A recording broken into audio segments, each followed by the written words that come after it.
Hi guys, I'm back. It's been a while. I'm back with a new bike. It's been absolutely ages since I had a new bike. Well, it feels like that to me. So I plumped for a Lexmoto Cypher. Basically a copy of a Honda Grom, but it's electric. Battery lives in here, charges from a little port here, and it's pretty tiny. It really is. If we compare that to my RS350, that's the 50cc 2-stroke. It's a decent size. The Grom copy is so tiny, but it's a lot of fun. So, quick look. We have a nice digital dashboard. That's quite nice. We have good storage because the petrol tank is not a petrol tank. It is a hole for things, so you can store things, and it's really nippy. The torque is the big selling point, really. These are really torquey with electric motor.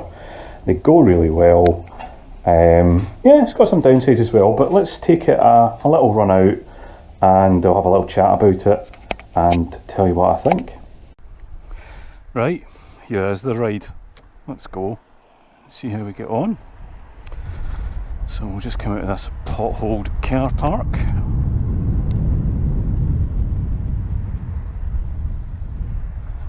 It's a wee bit chilly today, but not too bad. Okay, here we are.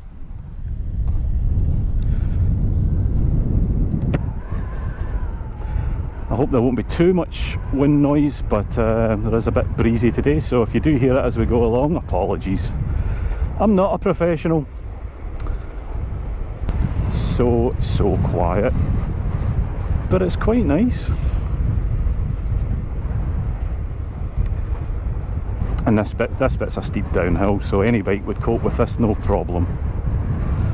But the difference with the electric Cypher compared to a 50cc petrol that's especially a 4-stroke is the torque for getting up hills. So we'll go round and we'll take an uphill.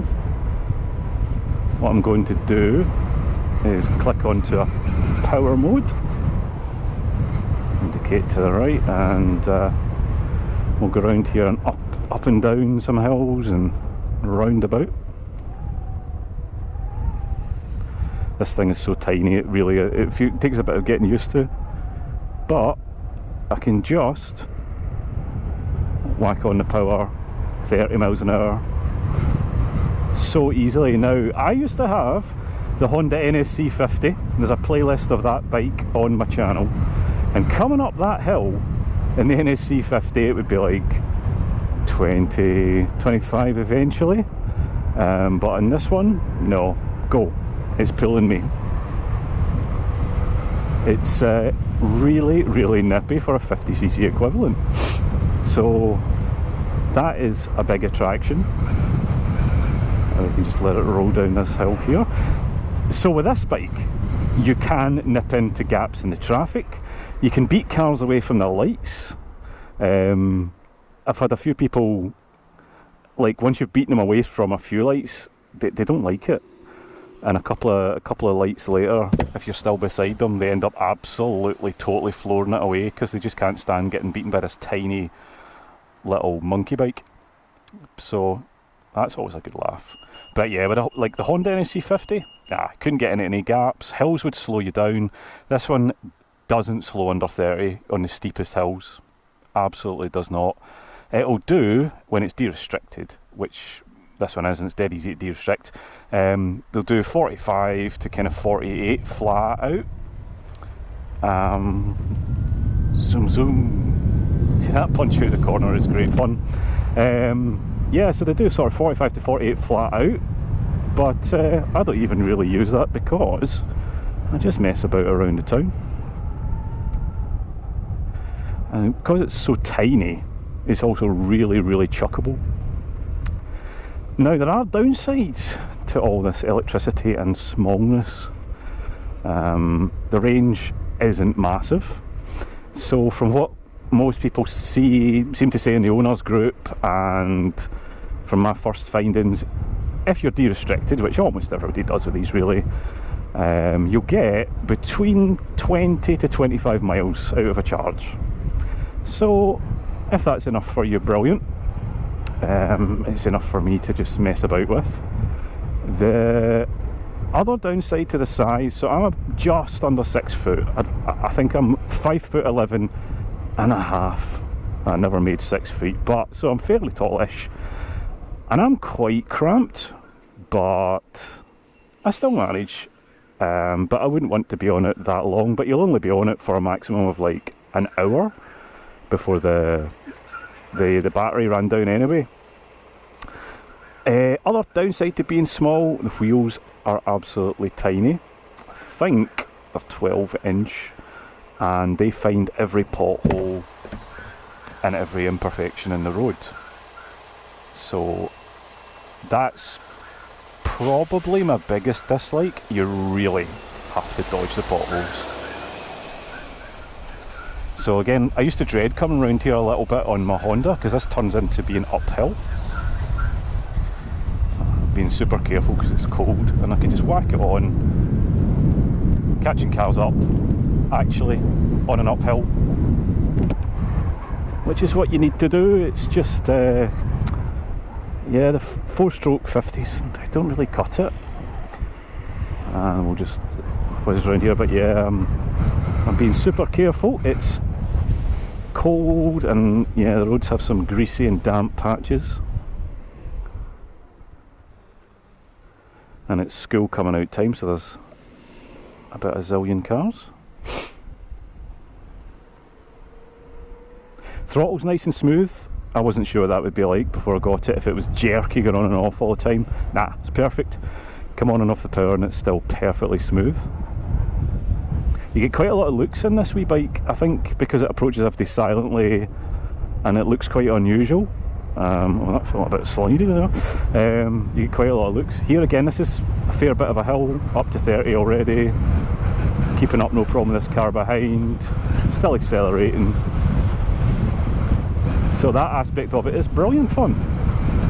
It's so manoeuvrable.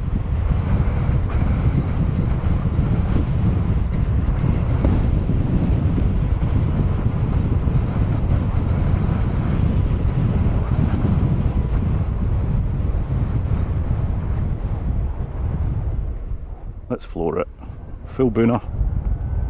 Zip. Up to 30.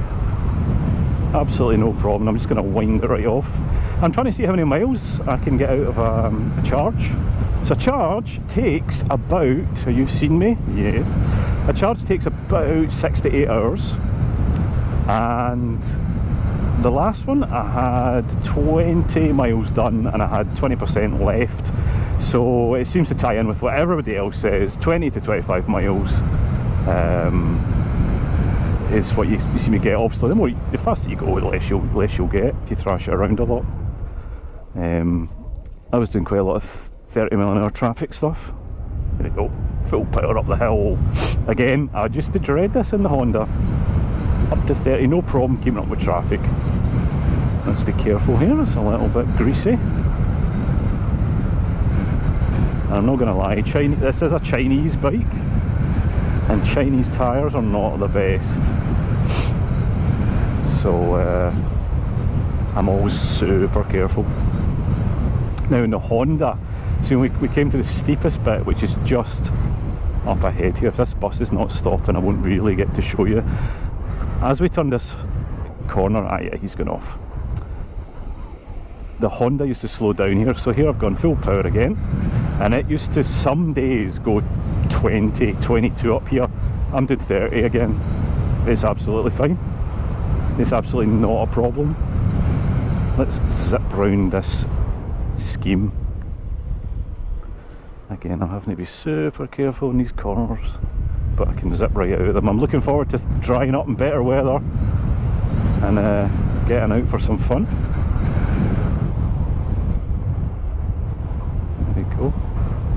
That is a hole. Did you see that? Oh my god. This bike would disappear down there. That was horrendous. Alright, I can hardly thank God for that, I can see now.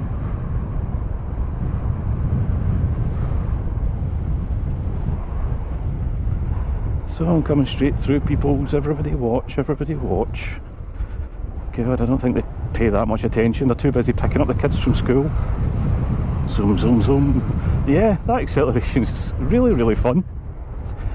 So, overall, yeah, I like it. This will be getting kept for a good while, for sure. It's really nippy. I'm not really bored. People say, oh, get electric, it'll save me fuel costs. Fuel for a 50 is nothing anyway, it's buttons, so that doesn't really matter. But I don't know what it's going to be in electricity, because that's not cheap these days. But so far, I'm really enjoying it. Build quality, pretty much Lexmoto standard, which is okay. As long as you look after it, it's alright. So, oh, the lights have just changed. Yeah, it's alright. It's I'd say average, whereas Honda is excellent. Lexmoto's is average. I think that's pretty fair. I'll just turn into this and stay up here. But yeah, I'll make a few more videos. Hopefully we'll have some good fun on this, especially when it dries out and it doesn't become so slimy. So thanks for watching the quick run. Stay safe, get out there and enjoy it, and I'll speak to you soon.